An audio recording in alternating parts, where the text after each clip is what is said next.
სალამი, მოგესალმებით, ვაგრძელებთ ჯონ მაკარტურის საუბრების ქართულ ენაზე ეთუთვას. ეს არის ბიბლიური კითხვები და პასუხები, რომელიც ჩაწერილი იქნა 2019 წლის 20 ოქტომბერს. ჩვენ 79 ნაწილს დავამთავრებთ მალე.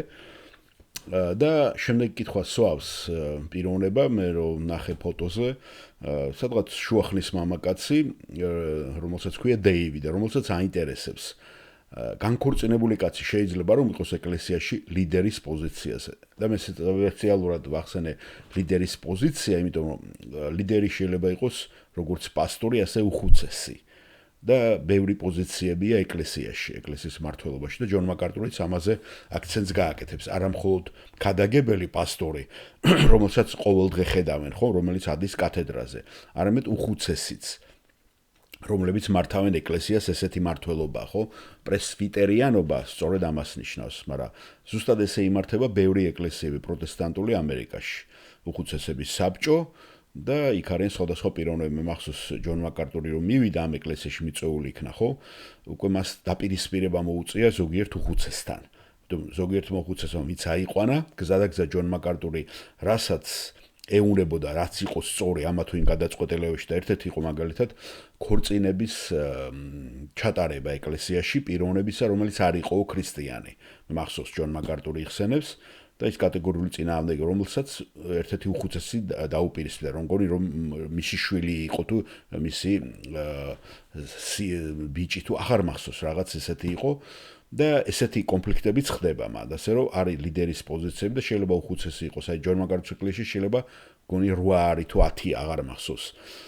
და ლაპარაკი აი ამ ლიდერის პოზიციაზე და არის სხვა პოზიციებიც, ხო?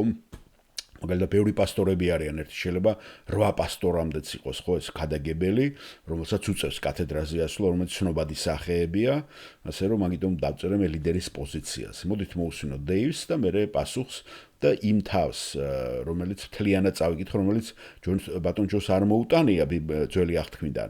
მან უბრალოდ მუხლები მოიყვანა იქიდან პერეფრაზირება და მე მთლიანად წავიკითხავ, რომ შეადაროთ თუნდაც ქართველი მღვდლის კანდიდატურები როგორ იქნა შერჩეული, იმიტომ რომ ნაწილ ბაძავენ, ნაწილს იპარავენ ძველი აღთქმიდან, მაგრამ მთლიანად კი არ ითვალისწინებენ რა წერია იქა კანდიდატებზე, ხო? ჯერ ეგეთი არონიანები იყვნენ ისინი სპეციალურად ერთი ტომიდან ლევის ტომშიც იყო ერთი ფრთა. წარმოიდგინეთ იმ ფრთაში ყველა არის იყო მღვდლის პოზიცია. იქ სხვადასხვები იყო, ლევიტელები იყვნენ სამღვდელოება, ოღონდ თით მღვდელი აი არონიანიდან უნდა ყოფილიყო. იმიტომ რომ იქ იყო მოსეც, ხომიცით აი ლევის შტოში და სხვები შედიოდნენ. მაგრამ ზუსტად მღვდლობა ვისაც ეწეოდა წარმოიდგინე როგორი სპეციფიური იყო, ხო? მაგრამ მე მომბო კანდიდატები როგორი მოთხოვნადი იყო, იცით არონის ძეებიც კი დაიწვნენ, როცა უცხო ცეცხლი მიიტანეს, არ ვიცი ხა ნასვამები იყვნენ, მაგრამ ის ცეცხლი, რომელიც სპეციფიურად მითითებული იყო, ისე არ მიიტანეს საცეცხლურზე, ხო, როდესაც ღმერთმა უბრძანა მათ. ანუ თავიანთი გაგებით შევიდნენ და ზოგი ამბობს სპეკულირებს, რომ ისინი ნასვამი იყვნენ, იმიტომ რომ მე კანონები იდება, რომ არანაირად თვრალი და ნასვამი არ უნდა იყოს მღვდელი. ხო, და ამას ალბათ უკვე მე პროტესტანტები ძალიან მაგრა იცავენ. პროტესტანტები აი ჯონ მაკარტურიც ხა არ იტყუებოდა ხო ყველა, წვეთი არ ქონდა გასინჯული. რობერტ სპროულს ესეთი რამე არ უთქვია და შეიძლება სადღაც რისკსაც რაღაცა სვავდა. ან კიდევ სხვებიც კიდევ ყოფილან პასტორები, რომლებიც არ არიან ეგეთი სიმკაცრე, მაგრამ ძალიან ბევრი პროტესტანტულ სივრცეში საერთოდ ალკოჰოლს არ ეკარება. შემიძლია მე პირდაპირ ვთქვა, მე თვითონაც დავესწარი ამ პროცესს და განახე, რომ ბავშვობიდან ეგრე, ძალიან ექსტრემალური არიან ამ საკითხში, ხო? იქ ნაწერია რომ არ უნდა დალიოს იქ როცა მაშინ შედის, მაგრამ ამათმა მთლიანად დაიკრძალეს. და ამას აქვს თავისი ისტორია ბრიტანეთიდან და დასავლეთიდან წამოყოლებული, მაგალითად მარტინ ლუთერი ძალიან მაგრას სვავდა მას ალკოჰოლს და ლუდს, განსაკუთრებით გერმანელები, ხო იცი როგორი კულტურა ჰქონდა. მაგრამ მე გზადაგზა ძალიან დიდი პრობლემა შეიქმნა ეს დალევა. ბერების იცით რომ ბერები სპეციალურად აკეთებდნენ კიდევაც ხო ამას და ძალიან ესეთი კათოლიკური ეკლესიიდანაც ძალიან გაერთნენ ამითი. და ამან ძალიან ისეთი სავალო შედეგები გამოიღო და მივიდნენ უკვე ბაპტისტები და პროტესტანტები იმ დასკვნამდე, რომ საერთოდ აეკრძალათ თავისთვის. ხო, რამდენად მართალია ეს სხვა განეკითხოს, მაგრამ ჩვენი ბერებიც იცით, რომ ძალიან უყვართ ალკოჰოლი, ხო? ეს ექსტრემალურია, როცა ამბობენ, რომ ვითომ წვენი იყო იესო ქრისტემ, რომ იმას აქნა და დღეს წვენი ყურძნის წვენს ზიარებაზე ყურძნის წვენს იმაშუება. ეს ახლა ძალიან ექსტრემალურია, ხო? ახლა პატარა ჭიქა რა უნდა გიქნას, პატარა პლასმას ჭიქებს, როცა სვამენ ხოლმე. ხო, მაგრამ აი ესეთი ექსტრემალიზმი. ეს ახასიათებს, ხო, ადამიანის ბუნება შიშით იქნება თუ რაღაცა და მე ამას დააწესებენ. ხო, როგორ შეიძლება იესო ქრისტე კანაში გასოთ მეორე თავი არის, ხო? იონეს სახარებაში, სადაც სასაულს ახდენს და იქ ლაპარაკია, რომ დათვრენ, ხო? და დალევა და შეიძლება ახლა ღვინოს არ სვავდა იესო ქრისტეო. ესე იგი ზედმეტ, ესე იგი ერთხელ მეორე მაქსიმალისტური ზედმეტი მიდგომა და მეორე მინიმალისტური. სატანა ორივეზე შემთხვევაში იგებს ხოლმე. აი მოდით ახლა მოусმინოთ ჩვენ დეივს, რას ამბობს ამასთან დაკავშირებით და წავიკითხოთ ის საინტერესო თავი ლევიტელთა 21 თავიდან მერე. დოქტორ მაკარტურ, გმადლობთ, რომ დღეს საღამოს ჩვენს კითხვებს პასუხობთ. მე დეივი ვარ და ჩემი კითხვა ეკლესიის ლიდერობის უფლებას უკავშირდება. განქორწინება ართმევს მამაკაცს უფლებას, რომ გახდეს ეკლესიის ლიდერი და თუ ეს ასეა, ყოველთვის ასეა თუ არსებობს შემამსუბუქებელი გარემოები, როგორიცაა ეგრეთ წოდებული, მაგალითად უდანაშაულო მხარე, ან სანამ ის დაუქორწინებელი რჩება. და ჯონ მაკარტური ვარცხოს, ეს დამოკიდებულია იმაზე, თუ როგორ ეკლესიის ლიდერობაზე საუბრობ დეივ. მოძღვარი ან უხუცესი აშკარად უნდა იყოს ერთი ქალის მამაკაცი. ეს არ არის მხოლოდ კომენტარი იმ შესახებ, რომ მას ერთი ცოლი ჰყავდეს. ეს ისედაც აჩქარაა. არამედ ეს არის მოთხოვნა, რომ ის იყოს სრულიად ერთგული და ერთგული იმ ერთი ცოლის მიმართ. რომ მან ეს დაამტკიცა, რომ კარგად მართავს საკუთარ ოჯახს. ეს იმიტომ ხდება, რომ ეკლესიაში სამწყსო მსახურება არა მხოლოდ მასწავლებლის პოზიცია, არამედ სამოდელო, მოდელის პოზიცია. ეს არის სამაგალითო პოზიცია. სწორედ ამიტომ ეუბნება პავლე ტიმოთეს, იყავი მაგალითი მორწმუნეებისათვის სიტყვით, იქნება ეს თუ საქმითო. სწორედ ამიტომ ამბობს პავლე, მომყევით მე, როგორც მე ქრისტეს მიყვები. ან მომბაძეთ მე, იცით, ზოგან ესე არის, მომბაძეთ მე, როგორც მე ბაძავ ქრისტეს. ასე რომ, როდესაც ეკლესიის უხუცესებზე საუბრობთ, ეს ეხება ადამიანს, რომელიც აშკარად ცნობილია მეუღლისადმი სრული ერთგულებით და რომელმაც საკუთარ ოჯახში გამოავლინა ეკლესიაში საჭირო სულიერი ლიდერობა. ღვთისმოსავი ოჯახი მორწმუნე შვილებით აღზარდა. ახლა წარმოუდგენელი რომ არსებობდეს ადამიანი, რომელიც განქორწინებული იყო თქვათ ქრისტესთან მოსვლამდე, შესაძლოა 20 წლის ასაკში და 30 წლის შემდეგ ეკლესიაში მსახურობს და მათ სული ლიდერობა სჭირდებათ და ის 25 წელია უკვე სხვაზეა დაქორწინებული და ღვთისმოსავი შვილები ყავს. ხედავ? დისკვალიფიცირებული იქნება თუ არა იგი. ამიტომ ეს არ არის ამ ტექსტის მიზანი. ხედავთ? ესეთი გამონაკლისებით შეიძლება იყოს. ამ ტექსტის მიზანია შევხედოთ მამაკაცის ცხოვრებას და ვნახოთ, ავლენს თუ არა ის ერთგულებას და სტანდარტებს ამ მოთხოვნების აკმაყოფილებს თუ არა სტანდარტებს ამ მოთხოვნების მიმართ. ამიტომ არ მინდა ვთქვა, რომ თუ ეს მოხდება ვინმე ცხოვრებაში ქრისტეს წინაშე, ეს არის მუდმივი დისკვალიფიკაცია. ძირითადად ეკლესიაში ლიდრობის ყველა კრიტერიუმია. ახლა, როცა მე ქრისტეში ვარ, ხედავთ, როცა პავლე ამბობს ამას, მე ღვთისმგოებელი ვიყავი, მე მდევნელი ვიყავი, მე ქრისტიანებს კლავდი წარსულში. პავლე ამბობს წარსულში. და ეს ყველაფერი მას პასტორად ყოფნისაგან დისკვალიფიკაციას უკარგავდა. გარდა იმ ფაქტისა, რომ ეს მისი სულის ხსნამდე ხდებოდა. და ხნის შემდეგ უკვე ქრისტეში ჩვენ ყველანი ახალი ადამიანები. ამგვარად ყველაფერი თავიდან იწყება.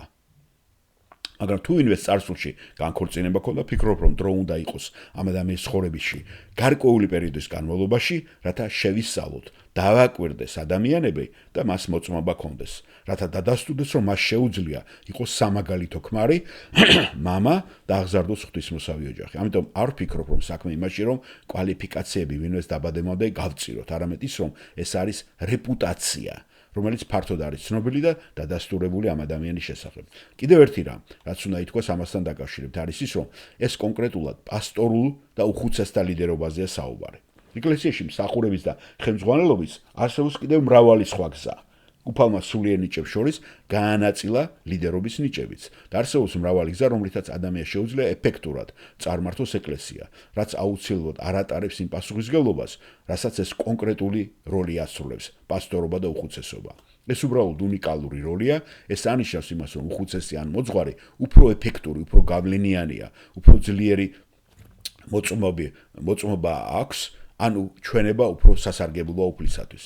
ეს ძველი აღთქმის მსგავსად არის. გახსოვთ ლევიტელთა 21 თავში ეს დეტალურად არის აღწერილი. იქ თითქმის იესო ქრისტეს სრულყოფილი სურათია გადმოცემული. მე წავიკითხავ ამ თავს თლიანად რა მოთხოვნილებები აქვს ლევიტელებში მღვდელს. უთხრა უფალმა მოსეს, განუცხადა მღვდლებს აარონის ძეებს და უთხარი. ნახეთ, აარონის ძეებზეა. ლევიტელებში ხო გითხარით, დიდი არის ლევიტელების შტო. არც ერთი მათგანი არ შეიძლება შეებიწოს მიცვალებული შეხებით თავის ხალხში. მხოლოდ თავისი უახლოესი ნათესავების გამო, დედის და მამის, ძისა და ასულის თავის ძმის და თავისი დის ქალწულის, რომელიც არ იყო გათხოვილი, მათთვის შეუძლია გაუწმინდურება, ანუ მკვდარზე შეხება. ნუ გაიწმინდურებს თავს კაცი თავის ხალხში, რათა არ წაიბილწოს. არ მოიტიტულონ თავი და წვერის კიდები არ მოიპარსონ. სხეულზე ნაკაწრებს ნუ გაიკეთებენ. გადავთ ჩვენი მღვდლობის წვერები საიდან არის წამოსული. წმინდანები იყვნენ თავისი ისინი თავისი ღმერთისათვის არ შებღალონ თავისი ღმერთის სახელი, რადგან უფლის საცეცხლოს შესაძლის თავისი ღმერთის პურს წირავენ ისინი და ამიტომ უნდა იყვნენ წმინდანები.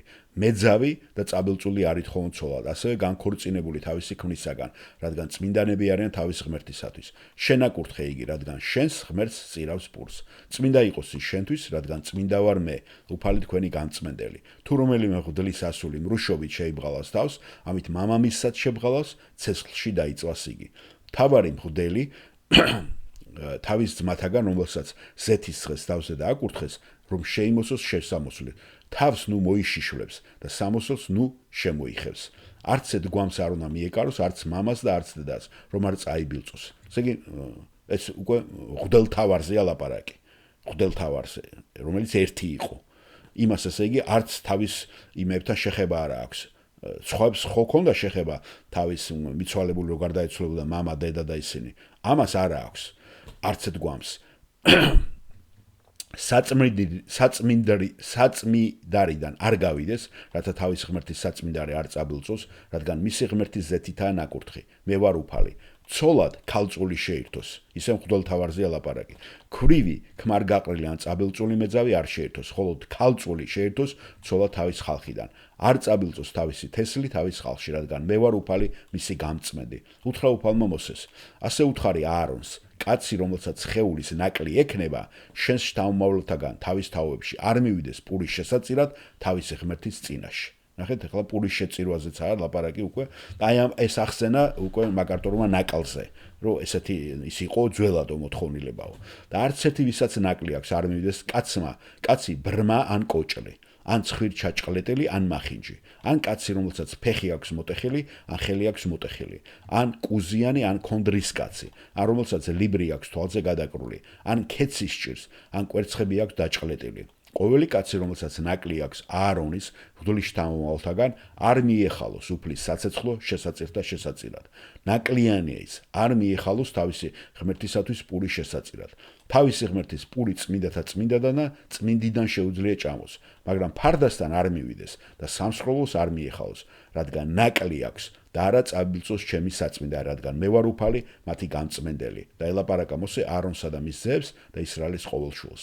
იცით, იქ იყო წმინდათა წმინდა და წმინდათა წმინდამდე იყო კიდე ფარდა შესასვლელი მანამდე, სადაც პურის შესაწირავი იყო. ხო?